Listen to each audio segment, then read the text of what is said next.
Hey guys, I'm Pixel Dan, and this is a review of the Teenage Mutant Ninja Turtles 1/6 Scale Shredder from DreamEX. That's right, I am taking a look at the second release in the DreamEX 1/6 Scale TMNT lineup, being the leader of the Foot Clan himself, the Evil Shredder. So let's check this guy out. As you can see, he comes in a large scale box there that's got some artwork of Shredder right there on the front, mostly just a white box with the TMNT logo up there at the top. Rotating that around again, it's just kind of a black background there with the Teenage Mutant Ninja Turtles logo. This is a slipcover, so we can remove this from the box there, just like so. And removing the slipcover gives us this really nice looking just black box that's got this embossed Teenage Mutant Ninja Turtles logo right there on the front. Very, very cool stuff. As you pull the front of the box off, that will reveal the nice foam inserts, which houses our Shredder action figure and all of his accessories within. There's 2 layers here, so there's a ton of accessories underneath the figure itself. So let's go ahead and get this guy pulled outside of the box and take a closer look at him. Alright, so when we first pull Shredder outside of the box, you can see he's pretty bare bones. There's actually quite a bit of prep to get all of his different costume pieces put together. Now, taking a look, you can see how many accessories this guy comes with. He has a ton, which is amazing. Among all of those accessories, of course, are all of his costume pieces, which includes all of the spiked pieces that you see for his shoulders, for his forearms, for his shins. Of course, you've got that classic Shredder helmet there, but we also have a bunch of interchangeable pieces. You've got several different interchangeable hands, and we've even got an alternate head that we can swap on. So let's go ahead and look this guy over real quick, and before we get him assembled, maybe it'll be a good idea to go ahead and run down Articulation while we've got him all bare bones here, so we can really get a good look at it, and then we're going to put all of the armor pieces on this guy. So that head is jointed nicely there. You can see it's got a great range of motion being ball jointed at the base of the neck, or the top of the neck there, base of the head. So the head rolls all the way around, looks left, looks right, very, very easy to move. In addition, in order to swap it off, you can see it's very easy just to pull that head off. So the head that comes on there has a mask permanently attached to it. This is the one that you'll put mostly with your Shredder helmet there. If you'd rather have just the unmasked Orokosaki head, that's got a bit more of like an angry look to it, you can easily just swap that off by placing it on that larger peg there on the neck, and it's that simple. So you can pose them that way as well.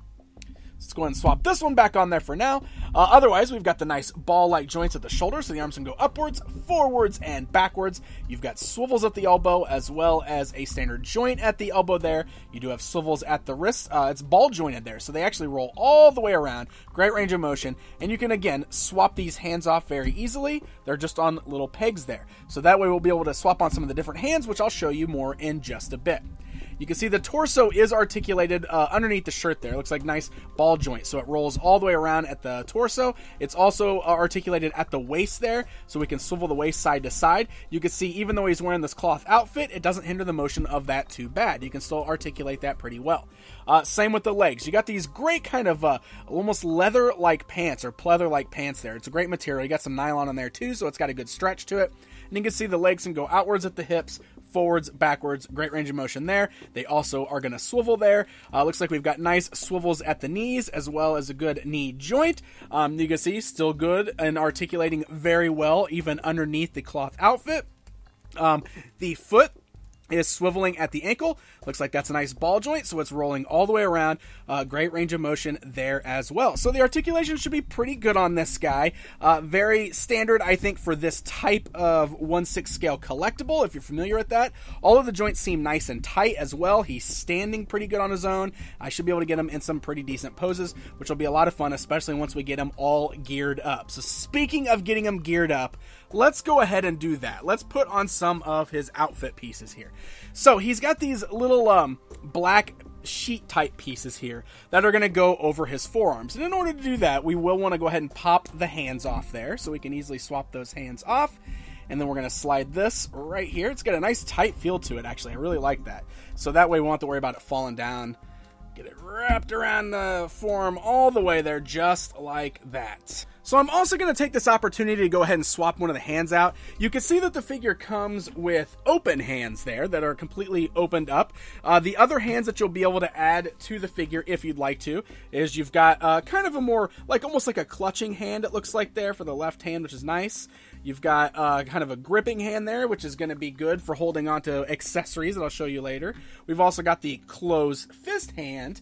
And then, if you feel like the little spikes there are a little too short, he's also got these ones with the really, really long spikes.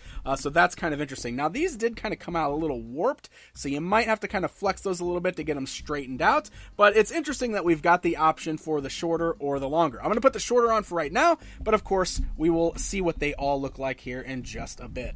Okay, so now that we've got those on there, we got the hands off, the next thing we're going to want to do is we're going to want to add the cool little spiked armor pieces there, which are very cool looking. They do have these nice little elastic straps on there, so keep the hands off and it'll be really easy. Should be able to slide those right over there, and they actually hold pretty tight, especially since we've got this little material on here now. That actually really helps these kind of grip on a little bit better. And we can attach them just like that. And then we can take I got the new fists here. I'm going to use the fists. We can take those hands and we can pop them right on the pegs there to complete that look for the arms. So next up, we're going to add the Shin armor pieces to the legs. And in order to do that, just like with the hands, you will want to pop the feet off the sockets. Now that's actually pretty tight, but give it a good tug and you can see they're just on little pegs there.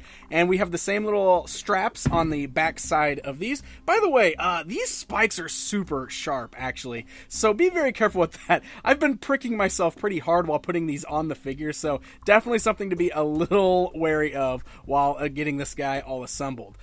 So we should be able to slide this right over the leg now. Oh, it actually has a very nice tight grip over the pants there, which is really, really good. So we're going to want to slide that up, get the straps all straightened out here, and then we can pop the foot right back onto socket. Okay, so we've got the Shin armor assembled now. Our next step is to put on the spiked shoulder pads. Now, if you saw my review of the 6th scale Casey Jones, this is very similar. We just have these little Velcro straps you can see hanging off of his shoulders, and inside of the actual shoulder pads, we have little Velcro straps that'll click right onto that. So basically, you just got to kind of lay them right on there, just like that, right over his shoulders, and that should clip these right in place, just like that. So they just kind of hang there, right there on the straps. You can see they're a little loose, but it seems to stay fine on the Velcro. I popped that off pretty easy, but yeah, that's how it is. Now, it's fine, especially when you're just sitting it up on the shelf for display, and that does allow you to pose it around pretty well as well.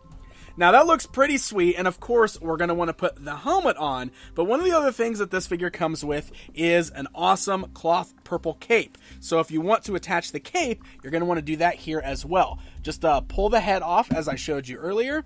It's stitched all the way around the collar here, so you got this little slot right here that we will put right over the neck just like that, and then we can reattach the head by placing it over that joint just like that. And now we've got the cape there. I love that, how it can sit over the spikes. We can put it behind the shoulder spikes. This has got a nice wire in it so that we should be able to kind of pose the cape around, which is really, really cool.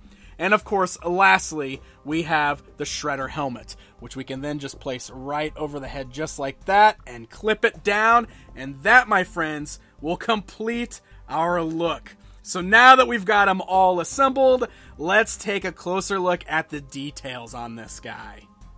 Alright, the detailing on this guy is pretty awesome. I love the overall look here.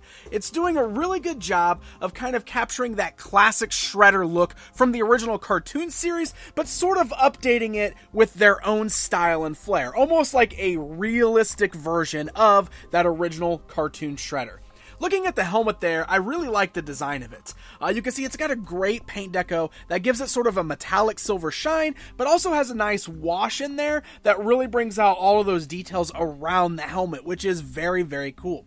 I also think the paint deco is very nice on the skin tone itself. The eyes look great underneath that mask there, and even that unmasked head that I briefly showed you earlier of Oroko Saki is very nicely painted and looks really, really cool on the figure. Now, swapping that in and out is actually pretty cool on there, giving you the option to pose him unmasked, and if you want to, you can even put the helmet on over that head there that doesn't have the mask going over the mouth. It looks a little odd, but it's something that you can do. The rest of that detail looks the same all the way down on all of the metallic pieces. The shoulder spikes, the forearm spikes, and even the little spiked armor pieces over the shins all have that same very nice metallic look to it that has a bit of a gritty black wash on there that is very nice. I think all of the cloth outfit is really nicely done. It's nicely stitched together, it feels solid, it doesn't feel like it's gonna fall apart or anything like that. You've got a nice kind of mix of almost like a pleathery type material seen up here on the chest, on the belt, and of course the material on the pants that I showed you guys. And all of it seems to kind of flow very nicely and have a nice kind of give to it, a little bit of stretch, so that when we pose him around, he looks really cool.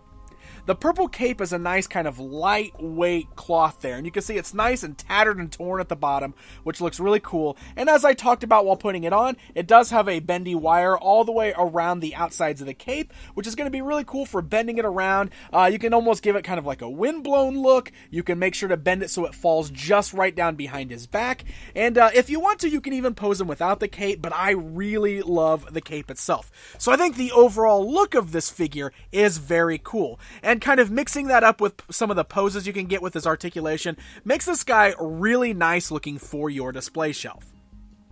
Now, along with all of that, he does come with several accessories outside of the interchangeable pieces that I already showed you guys. So let's look at some of the weapons we've got here. First of all, he does come with his very own katana blade that does have a sheath. This looks very nice. I love the sheath there. It's got a great design and a great paint deco all on its own.